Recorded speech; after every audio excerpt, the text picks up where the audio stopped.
Hello students, good morning everyone. आज हम इस वीडियो में A dolls House written by Henrik Ibsen, जो कि एक नाटक है, उसके बारे में हम स्टडी करेंगे। स्टूडेंट्स, सबसे पहले हम हेनरिक इब्सन की life history and his works के बारे में स्टडी करते हैं।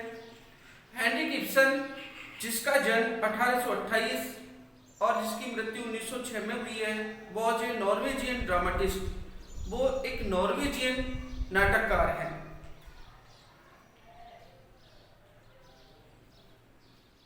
ये जो प्ले है ए डॉल्स हाउस, वो उसके महान नाटकों में से एक है। और इसकी जो कहानी है, अर्थात इसकी जो ओरिजिन है, वो एक रियल घटना से है। तो उसके बारे में हम थोड़ा स्टडी करते हैं। दी प्ले एंटाइटल, कि यह नाटक जिसका शीर्षक डॉल हाउस है, has its origin in a real life.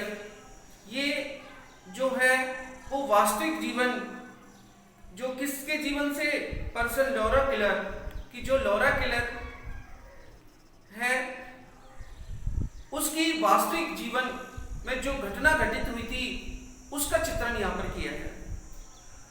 Laura was a young Norwegian woman novelist, और लॉरा जो थी वो भी खुद नॉर्वेजिया की एक युवा महिला उपन्यासकार थी। whom Ibsen called his skylark, जिसको इब्सन अपना स्काईलार्क कहकर संबोधित करता था। हर हस्बैंड फेलिल, और जो लॉरा किलर है उसका पति बीमार हो जाता है विद ट्यूबरकुलोसिस, टीबी की बीमारी से। दी डॉक्टर एडवाइस, और डॉक्टर सलाह देते हैं that he should be taken to warm climate, कि वह उसको लेकर गर्म जलवायु वाली जगह पर ले जाए। दे हैड नो मनी, और लॉरा किलर के पास और उसके पति के पास पैसा नहीं था। लॉरा सीक्रेटली टुक ए लोन, इसलिए उसकी बीमारी का इलाज कराने के लिए जो लॉरा है वो चुपचाप गुप्त तरीके से लोन लेती है। हर हस्बैंड वॉज क्यूअर्ड, उसके पति का इलाज हो जाता है। But Laura found herself in difficulties on account of the loan, लेकिन जो लॉरा किलर है वो लोन के कारण अपने आप को एक बहुत ही बुरी स्थिति में पाती है। She sent a hastily written manuscript to Ibsen, इसलिए वो शीघ्रता से अपनी जो पांडुलिपियां हैं, मैन्युस्क्रिप्ट जो हाथ से लिखी पांडुलिपियां हैं, उनको इब्सन को भेज देती है। एंड आस्क्ड हिम, और उससे कहती है टू रिकमेंडेड, कि वो उसकी सिफारिश करे, दैट टू ए पब्लिशर, एक किसी संपादक से उसकी सिफारिश करे कि उसकी जो ये मैन्युस्क्रिप्ट है वो पब्लिश हो जाए। Ibsen advise her in the following manner, और फिर इब्सन जो है उनको क्या देता है, सलाह देता है। तो स्टूडेंट्स, यहाँ पर आपने देखा कि जो ए डॉल्स हाउस है उसकी जो स्टोरी है वो लॉरा किलर, जो कि नॉर्वेजियन यंग विमेन नोबलिस्ट है, उसके साथ जैसा घटित हुआ उससे रिलेटेड है। तो स्टूडेंट्स, अब हम ए डॉल्स हाउस इसकी स्टडी करते हैं। तो स्टूडेंट्स, सबसे पहले तो हम इसके कैरेक्टर्स के बारे में स्टडी कर लेते हैं कि टॉरवेल्ड हेल्बर, ये एक एडवोकेट है, ये एक वकील है। टॉरवेल्ड हेल्बर की पत्नी, जिनका नाम क्या है, नोरा है। इसके बाद डॉक्टर रैंक है। डॉक्टर रैंक टॉरवेल्ड हेल्बर के फ्रेंड है। मिस्टर क्रिस्टेन लिंडेन, ये एक खूबसूरत लड़की है। निल्स क्रोगस्टेड, क्रोगस्टेड जो है वो टॉरवेल्ड हेल्बर के साथ ही बैंक में काम करता है, वो इसके अंदर, इसके नीचे काम करता है। एन मैरी, ये नर्स मेड है, ये इसके बच्चों की, जिनका नाम आइवर बॉब और क्या है, एमी, ये हेल्बर के 3 बच्चे हैं जिनकी परवरिश करती है। और हेल्गे, ये भी दूसरी क्या है, एक मेड है। तो स्टूडेंट्स, हम इस उपन्यास की शुरुआत करते हैं। जो उपन्यास शुरू होता है वो जैसा कि 25 दिसंबर को हम मैरी क्रिसमस डे मनाते हैं, तो 24 तारीख को जो मैरी क्रिसमस डे है उसकी इव होती है, संध्या होती है, वहां से ये नाटक शुरू होता है। जो नोरा जो है वो क्रिसमस डे की पूरी तैयारी कर रही है और वह अपने पति के लिए और अपने बच्चों के लिए बहुत सारी गिफ्ट खरीद रही है। और बहुत सारी गिफ्ट लेकर जब वो घर पहुंचती है तो उसका पति जो टॉर्वेल हेल्मर जो है, जब वह उन गिफ्टों को देखता है तो वह अपनी पत्नी को लताड़ लगाता है, उससे झगड़ता है कि तुम पैसों को वेस्टेज करती हो, इन की खरीदने की क्या आवश्यकता थी जो आपने इतने पैसे बर्बाद किए। तो नोरा जो है वो एक थोड़ी खर्चीली लेडी है और जो टॉर्वेल हेल्मर है वो थोड़ा आपको पता लग सकता है कि वो कंजूस और अनावश्यक पैसे खर्च करने वाला नहीं है। इस तरीके की वार्तालाप चालू होती है और तभी उनका जो फ्रेंड है, दो लोग आते हैं, एक तो डॉक्टर रैंक और मिसेस क्रिस्टाइन लिंडे, ये दोनों इसके घर पर आते हैं, इसके टॉर्वेल हेल्मर के घर पर आते हैं। जो मिसेस डॉक्टर रैंक है ये स्टडी रूम में चले जाते हैं और वहां पर आप वार्तालाप करते हैं और जो क्रिस्टाइन लिंडे है और नोरा जो है दोनों वार्तालाप करती हैं। दोनों ही बचपन की साथी हैं, लेकिन नोरा इस चीज को भूल जाती है। लेकिन जब उसे पता लगता है कि जो क्रिस्टाइन लिंडे जो है वो उसके बचपन की मित्र है तो उसको से मिलकर वो बहुत खुश होती है और वो खुश होकर अपने दोनों आपस में एक दूसरे के बारे में चर्चा करती है कि बताइए आपकी लाइफ कैसे गुजर रही है। तो नोरा क्रिस्टाइन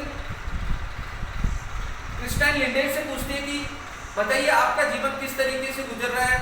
तो वो कहती है कि मेरे तो कुछ समय पहले ही मेरे पति का देहांत हो गया और मेरे कोई बच्चे भी नहीं है।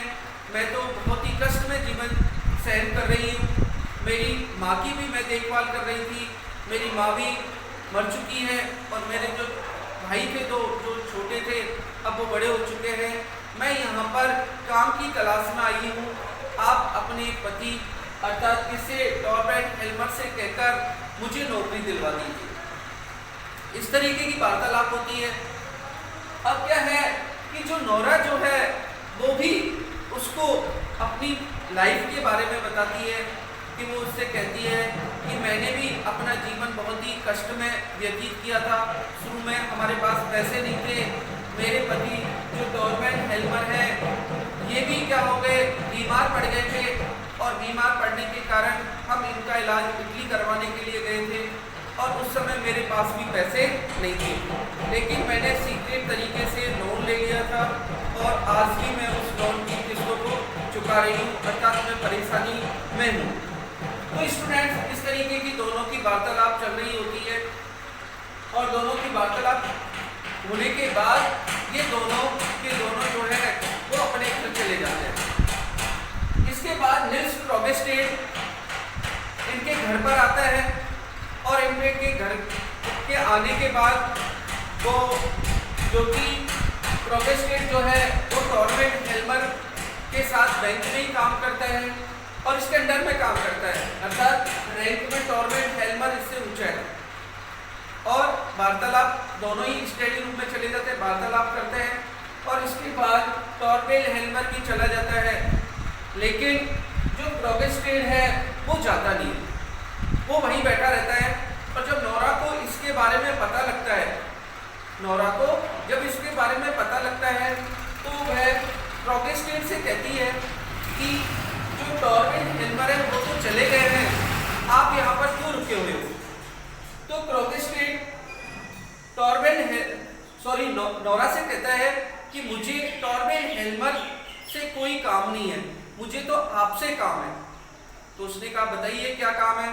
तो उसने बताया कि मैं टॉर्वेल हेल्मर के साथ ही उसके बैंक में काम करता हूँ, मैं उसके अंडर में काम करता हूँ और जो टॉर्वेल है वो मुझे बैंक से निकलवाना चाहता है। इसलिए आप अपने पति से कहिए कि वो मुझे नौकरी से नहीं निकाले। स्टूडेंट्स, क्रोगेस्टेड नोरा से ये भी कहता है कि मुझे आपके उस लोन के बारे में भी सब कुछ पता है कि जब आपके पति टॉर्बेन हेल्मर बीमार हुए थे और आप उनको इटली दिखाने के लिए लेकर गए थे, उस समय आपके पास पैसे नहीं थे और पैसे न होने के कारण आपने गुपचुप तरीके से बैंक से लोन ले लिया था और आज भी उस लोन को आप क्या कर रही हो, चुका रही हो। तो स्टूडेंट्स, नोरा को यो समझो उसके नीचे जमीन खिसक जाती है, लगता है कि इसको सब कुछ पता है, तो वो सोचती है कि भाई मैं चलो अपने पति से आपकी मैं क्या करूंगी, सिफारिश करूंगी। और वही होता है, जब उसके हस्बैंड घर पर आते हैं तो आने के बाद वह उसको अपने पूरे कब्जे में लेना चाहती है और उसके साथ टोरेंटेला डांस भी करती है, उसको यहाँ पर वह पहले तो उसके पति को बताती है कि भाई आप क्रोगेस्टेड को नौकरी से नहीं निकालें, सिफारिश करती है। लेकिन जो टॉर्बेन हेल्मर है वो कहता है कि जो क्रोगेस्टेड है वो तो सबसे गंदा व्यक्ति है, उसने तो मेरा भी जीना क्या कर रखा है, दूभर कर रखा है और मैं तो उसको नौकरी से ही निकालूंगा। और वो मानता नहीं है और अगले ही दिन वो क्रोगेस्टेड को डिसमिस लेटर निकाल देता है और वो इसको मेड को दे देता है और वो उसको पहुंचवाने के लिए कह देता है कि भाई इसको आप क्रोगेस्टेड को दे आइए। क्रोगेस्टेड को वो पत्र मिल जाता है और उस पत्र को लेकर वो सीधा नोरा के पास पहुंचता है और वो कहता है कि नोरा से कहता है कि आपके पति ने तो मुझे डिसमिस कर ही दिया, मुझे नौकरी से निकाल दिया है, मैं भी आपका जो सीक्रेट है अर्थात जो ये बातें हैं मैं इसको उजागर करूंगा, मैं आपको सबको बता दूंगा। इस तरीके से उसको ब्लैकमेलिंग करने लग जाता है और वो आ जाता है। इधर जो ये क्रिस्टल लिंडे जो होती है वो वापस क्रोगेस्टेड के पास आती है और क्रोगेस्टेड वैसे बचपन में इन दोनों की बहुत अच्छी दोस्ती थी, दोनों एक दूसरे से प्यार करते थे। लेकिन क्या होता है कि जो क्या नाम है, क्रिस्टियन जो है उसको और एक रिच पर्सन मिल जाता है, उससे वो प्यार करने लग जाती है लेकिन अब स्थिति विपरीत है कि अब उसे वो अमीर जो है वो है नहीं है उसके पास, तो वो किसके पास आ जाती है, क्रोगेस्टेड के पास ही आ जाती है और क्रोगेस्टेड से कहती है कि अब हम दोनों आराम से रह सकते हैं, मैं भी आपको प्यार करती हूँ। इन बातों को सुनकर क्रोगेस्टेड तो बहुत अधिक क्या होता है, खुश होता है। वो कहता है कि मैं तो वास्तव में बहुत खुश हो गया कि आपने मेरा जो प्यार है, पुराना जो प्यार है उसको स्वीकार कर लिया है। दोनों साथ साथ रहते हैं। इस तरीके से वो क्या है, क्रोगेस्टेड जो है वो बताता है कि मैंने नोरा के बारे में ऐसा बोला है, तो वो कहती है कि आपने अच्छा किया है और वो पत्र भी लिख देता है। वो सारी की सारी जो घटनाएं हैं वो एक पत्र में लिख देता है और पत्र में लिखने के बाद वो एक लेटर बॉक्स में डाल देता है, किसके, टॉर्बेन हेल्मर के में वो डाल के आ जाता है। लेकिन क्रिस्टल लिंडे जो है वो उसको कोई अफसोस नहीं मनाती है, वो कहती है कि अच्छा किया आपने। अब क्या होता है कि जो नोरा है उसको पता है कि इसने ये पत्र इसमें लेटर बॉक्स में डाल दिया है और वो सोचती है कि उसका जो पति है टॉर्बेन हेल्मर इस पत्र को नहीं पढ़ेगा। वो उसके पास जब आता है, टॉर्बेन हेल्मर नोरा के पास आता है तो वह उसको विजी रखती है और टोरेंटेला उसके साथ डांस करती है, जिसको वह एक पार्टी में करना चाह रही थी दूसरे दिन। लेकिन जो टॉर्बेन हेल्मर है उस पर कोई फर्क नहीं पड़ता है और फिर संयोग से वो उस पत्र को हाथ लग जाता है और वह उस पत्र को पढ़ता है और वह जब उस पत्र को पढ़ता है तो वो आग बबूला हो जाता है, गुस्से में आ जाता है और गुस्से में आकर वो नोरा को बहुत बुरा अपशब्द बोलता है, गालियां तक देता है। इसके कारण दोनों के जो दाम्पत्य जीवन के में जो संबंध थे उनमें कड़वाहट आ जाती है। इस तरीके से बातें चल रही होती हैं। अब क्या होता है कि जो क्रोगेस्टेड जो है क्रिस्टल लिंडे से मिल चुका है, उसको अपनी गलती का एहसास हो जाता है और वह दूसरा पत्र जारी करता है और उस पत्र में वो अपने आप से सॉरी मांगता है और वो कहता है कि मैंने बहुत गलत काम किया, मैं इसके लिए सॉरी मांग रहा हूँ। तो वो पत्र जो है वो वापस किसको पहुंचता है, टॉर्बेन हेल्मर को पहुंचता है और टॉरवेल हेल्मर जो है वो उस पत्र को पढ़ता है। उस पत्र को पढ़ने के बाद उसको अपनी गलती का एहसास होता है और वो नोरा से भी कहता है, लेकिन वो कहता है कि जो मैंने आपको जो शब्द बोले वो तो वापस आ नहीं सकते, लेकिन फिर भी आप मुझे क्षमा कर दीजिए। इस तरीके की बातें होती हैं, लेकिन जो नोरा है वो गुस्से में आ जाती है और वो कहती है कि आपने तो मेरा जीवन एक डॉल की तरह समझा है। जैसे एक डॉल जो गुड़िया जो होती है उसकी कोई फीलिंग्स नहीं होती है, उसकी कोई भावनाएं नहीं होती है, उसके साथ जैसा किया जाए वैसा ठीक है। आपने तो मेरे साथ उस तरीके का व्यवहार किया है कि मन में आया जब मेरे साथ जो कुछ करना है वो कर लिया, खेल लिया और मेरी कुछ भी भावनाओं को नहीं समझा। बचपन में मैं अपने फादर के पास में एक डॉल के रूप में थी और शादी के बाद मैं आपके पास एक डॉल के रूप में हूँ, अर्थात आपने मुझे एक डॉल के रूप में ही प्रयोग में लिया। तो स्टूडेंट्स, यहाँ पर ये जो नाटक है वो समाप्त हो जाता है। आई होप आपको ये जो नाटक है बड़ा ही हेल्पफुल रहा होगा। अब इसमें आपको लॉन्ग क्वेश्चन जो करना है वो ही सबसे पहले इंट्रोडक्शन टू दी ड्रामाटिस्ट अर्थात हेनरिक इब्सन के बारे में आपको याद करना है। इसके बाद introduction to the a dolls house, इसके बारे में करना है। इसकी ओरिजिन जो लौरा किलर से रिलेटेड है उसकी स्टडी करनी है और इसके बाद यहाँ पर कुछ सिंबल्स प्रतीकों का जो प्रयोग किया गया है कि किस तरीके से ये जो इसका टाइटल है ए डॉल्स हाउस वो किस तरीके से अप्रोप्रिएट है, इसके बारे में बताना है। दी एप्टनेस ऑफ दी टाइटल, इसके बारे में बताना है। इस तरीके से आप इस क्वेश्चन को कंप्लीट करोगे। तो स्टूडेंट्स, आई होप आपको ये बहुत हेल्पफुल रहा होगा। यदि आपको ये वीडियो अच्छी लगे तो प्लीज़ इसे लाइक करें, सब्सक्राइब करें एंड शेयर करें। Thank you very much.